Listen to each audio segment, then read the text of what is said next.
नमस्ते, मैं doctor Subodh Chaturvedi. 20 drugs for GP course में आज हम पढ़ेंगे एंटीबायोटिक एमॉक्सिसिलिन। एमॉक्सिसिलिन एक बीटा लैक्टाम एंटीबायोटिक है। क्या होता है, क्यों होता है, समझने की कोशिश करते हैं। तो बैक्टीरिया को मारा कैसे जाए?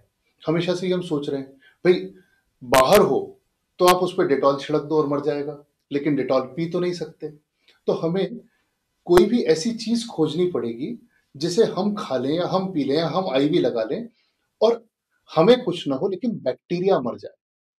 तो बैक्टीरिया को मारने के लिए हमें कोई ऐसी विशेषता खोजनी पड़ेगी जो बैक्टीरिया में होती हो लेकिन हम में नहीं होती हो। तो जब हम 8वीं कक्षा में प्लांट सेल और एनिमल सेल का डिफरेंस पढ़ते थे, आपको भी याद होगा, तब हमें एक बात हमेशा सिखाई जाती थी कि प्लांट सेल में सेल वॉल होती है और एनिमल सेल में नहीं होती। और जब बहुत पहले बैक्टीरिया का क्लासिफिकेशन किया गया, जब ये 5 किंगडम क्लासिफिकेशन नहीं आया था, तब बैक्टीरिया को वो लोग प्लांट्स में रखते थे। क्यों रखते थे? क्योंकि हर बैक्टीरिया के ऊपर एक सेल वॉल होती है। तो अगर कोई ऐसी जुगाड़ हो जाए कि बैक्टीरिया की सेल वॉल तोड़ दी जाए तो बड़ा मजा आएगा। क्यों? क्योंकि बैक्टीरिया होता है नारियल जैसा, ऊपर से सख्त लेकिन अंदर से नरम। अगर किसी तरह उस नारियल का खोल यानी कि सेल वॉल तोड़ दी जाए तो उसके अंदर पानी घुसेगा और वो बैक्टीरिया को तबाह बर्बाद कर देगा। तो हमने ऐसी ड्रग्स खोजने की कोशिश की जो बैक्टीरिया की सेल वॉल को तोड़ सकती हो, इसलिए बैक्टीरिया को मार सकती हो, लेकिन हमारा उससे कुछ न बिगड़े। तो ये एक ग्रुप ऑफ ड्रग्स खोजा गया, डरो मत केमिस्ट्री नहीं पढ़ाऊंगा, जिसको कि हम कहते हैं कि इन्हें हम बीटा लैक्टाम एंटीबायोटिक्स कहते हैं। बीटा लैक्टाम एंटीबायोटिक क्या होती है?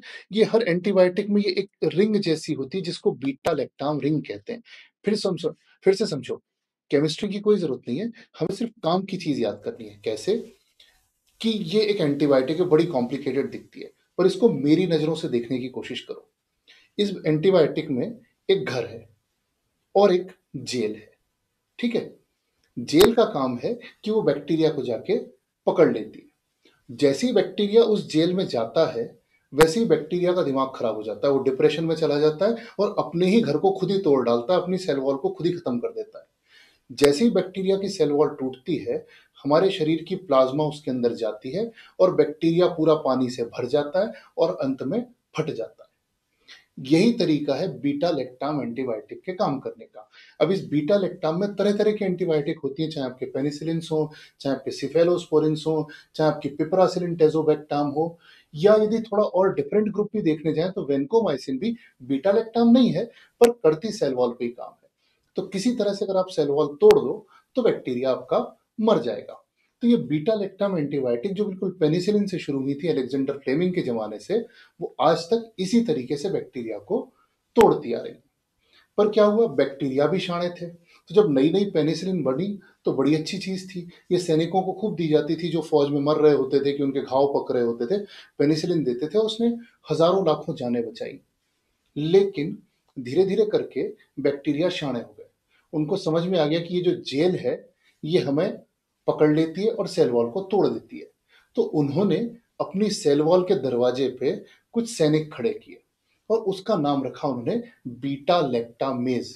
तो ये जो हमारी जेल होती थी, ये उसको बीटा लैक्टामेज नाम के सैनिक पकड़ लेते थे, खा जाते थे, और एंटीबायोटिक काम ही नहीं कर पाती थी। तो फिर इंसान तो और ज्यादा शाणे थे, उन्होंने फिर एक नई चीज निकाली। उन्होंने इस बीटा लैक्टामेज को, बीटा लैक्टामेज क्या करता था, ये जो हमारी जेल है उसको तोड़ लेता था। तो उन्होंने इस बीटा लैक्टामेज से लड़ने के लिए एक और चीज बनाई जिसको कहा बीटा लैक्टामेज इनहिबिटर। ये बीटा लैक्टामेज इनहिबिटर जाते और जाके उस एंजाइम को पकड़ लेते। बीटा लैक्टामेज लड़ता उस एंजाइम से और बाकी की जो एंटीबायोटिक है वो जाके सेल वॉल को तोड़ देती। तो ये जो दवाइयां बनाई गई, हमने देखा होगा, सल्वेक्टाम, टेजोबैक्टाम, क्लावोनेट, ये सब जाके बीटा लैक्टामेज एंजाइम को पकड़ती है। ये बीटा लैक्टामेज इनहिबिटर है। और जो आपकी मेन एंटीबायोटिक है आपकी पेनिसिलिन, सिफेलोस्पोरिन, वो जाके बैक्टीरिया की सेल वॉल को तोड़ देती है। तो ये लड़ाई बैक्टीरिया और इंसान की जारी है। अब उन्होंने फिर कुछ नए मैकेनिज्म निकाले हैं, हम कुछ नई दवाइयां बना रहे हैं। तो ये तो एक जनरल बात हुई बीटा लैक्टाम वाली, कि इसका जो मॉक्स है, जैसे आप मॉक्स क्लैव देते हो या एम्पिसिलिन सल्वेक्टाम देते हो या पिपरासिलिन टेजोबैक्टाम देते हो, तो इसका जो क्लैव है या जो भी कोई इसका बीटा लैक्टामेज इनहिबिटर है, ये जाके बीटा लैक्टामेज को पकड़ता है। जब तक ये दोनों आपस में लड़ते हैं तब तक आपकी मॉक्स अंदर घुस के और बैक्टीरिया की सेल वॉल को तोड़ देती है। तो ये तरीका हुआ बीटा लैक्टामेज के काम करने का। अब अपनी जो आज की एंटीबायोटिक है उसकी बात करते हैं। बीटा लैक्टाम एंटीबायोटिक्स शुरू से हुई, पहले पेनिसिलिन आई, फिर पेनिसिलिन काम करना बंद कर दी। बड़ी अच्छी एंटीबायोटिक थी पर धीरे धीरे करके काम करना बंद कर दी। अब आज 2 या 3 चीजों में दी जाती है, वरना सब इससे ऊपर की दवाइयां। फिर आए सेमी सिंथेटिक पेनिसिलिन्स, ये बने थे स्टैफ के लिए। फिर इनने भी काम करना कम किया और धीरे धीरे और भी नई ड्रग्स खोजी गई। फिर बने अमीनो पेनिसिलिन्स, ये छोटे छोटे थे और ये ग्राम निगेटिव पे भी अच्छा काम करते थे। इनमें आते थे एम्पिसिलिन और एमोक्सिसिलिन। फिर और बनी जिनमें कि बीटा लैक्टामेज इनहिबिटर्स लगाए गए। तो हमारी अमीनो पेनिसिलिन के साथ जोड़ के हमने एक एक बीटा लैक्टामेज इनहिबिटर दिया और दोनों ने मिलके काम चलाया। फिर इसके बाद भी कुछ चीजें पकड़ में नहीं आती थी, जैसे स्यूडोमोनास, तो उसके लिए बने एक्सटेंडेड स्पेक्ट्रम वाले पेनिसिलिन, जैसे कि आपका पिपरासिलिन, टैजोबैक्टाम या टिकारसिलिन वगैरह भी बने थे। और आखिरी में सिफेलोस्पोरिन और उसकी 4 जनरेशन जो हमने पढ़ी है अपने 20 डीजीपी के कोर्स में। तो ये तो हुआ क्लासिफिकेशन। हमारी आज की दवाई एमोक्सिसिलिन, आपको बैकग्राउंड ऑलरेडी पता है कि कैसे काम करती है। चूंकि सेल वॉल को तोड़ती है तो ग्राम पॉजिटिव पे ज्यादा अच्छा काम करेगी, लेकिन अमीनो पेनिसिलिन है, छोटी सी है, इसका काम ग्राम निगेटिव पे भी होता है। तो ग्राम पॉजिटिव पे काम करेगी तो किन पे? सबसे कॉमन जो दो बेचारे, स्ट्रेप्टोकोकस और स्टेफाइलोकोकस। कहाँ होते हैं दोनों बैक्टीरिया? स्किन के सरफेस पे। तो स्किन के सरफेस से अगर इन्फेक्शन करेंगे तो कहाँ करेंगे? जैसे आपकी नाक पे बैठा है, आपने नाक खुजाई, अंदर चला गया स्ट्रेप्टोकोकस, या कि आपके गले में चला गया, टॉन्सिल में चला गया, किसी ने छींका। तो स्ट्रेप्टोकोकस स्टेफाइलोकोकस कहाँ काम करते हैं? जब भी स्किन के सरफेस से कोई चीज अंदर जाती है, मान लो सर्जरी के लिए इंसिजन लगाया, उससे अंदर चला जाएगा। तो ये ग्राम पॉजिटिव पे काम करती है, स्ट्रेप्टो पे, स्टेफ पे। लेकिन साथ में कुछ ग्राम निगेटिव पे भी करती है, क्योंकि इसका साइज छोटा है। तो इकोलाई पे करेगी, प्रोटियस पे करेगी, सैल्मोनेला पे करेगी, एच इन्फ्लुएंजी पे करेगी, एच पाइलोरी पे करेगी। कहाँ नहीं काम करती? सूडोमोनास पे नहीं काम करती, वहां आपको पिपरासिलिन टैजोबैक्टाम पे जाना पड़ेगा, या और ऊपर जाना पड़ेगा आपको, सिफेलोस्पोरिन की हायर जनरेशन में जाना पड़ेगा। दूसरे क्लिप्सियला पे नहीं करती, एसिनिटोबैक्टर पे नहीं करती। अब जिन पे करती है उनके इंडिकेशन क्या हुए? तो स्ट्रेप्टोस्टेफाइलो कहाँ काम करते हैं, कहाँ कहाँ पे इन्फेक्शन करते हैं? यही आपका sore throat, pharyngitis, laryngitis, sinusitis, tonsillitis. तो ये जितने आइटिस हैं ऊपर के हिस्से के, ओडोंटाइटिस, लुडविग्स एंजाइना, इन सब में एमोक्सिसिलिन चलाओ। अब जब हम एमोक्सिसिलिन बोलेंगे तो हम मान के चलेंगे कि प्लेन एमोक्सिसिलिन आजकल बहुत काम की नहीं बची है।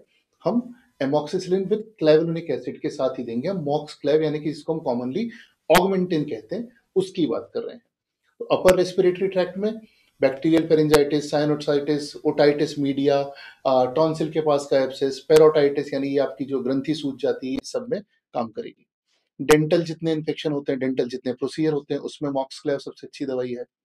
फिर लोअर रेस्पिरेटरी ट्रैक्ट में यदि कम्युनिटी एक्वायर्ड निमोनिया है, स्पेशली आपके स्ट्रेप्टोस्टेफाइलो वाला, यदि एटिपिकल ऑर्गेनिज्म का है तो उसमें एजिथ्रोमाइसिन बेटर जाएगी, पर जो रूटीन आपके बैक्टीरिया है उसमें ऑगमेंटिन अच्छा काम करेगी।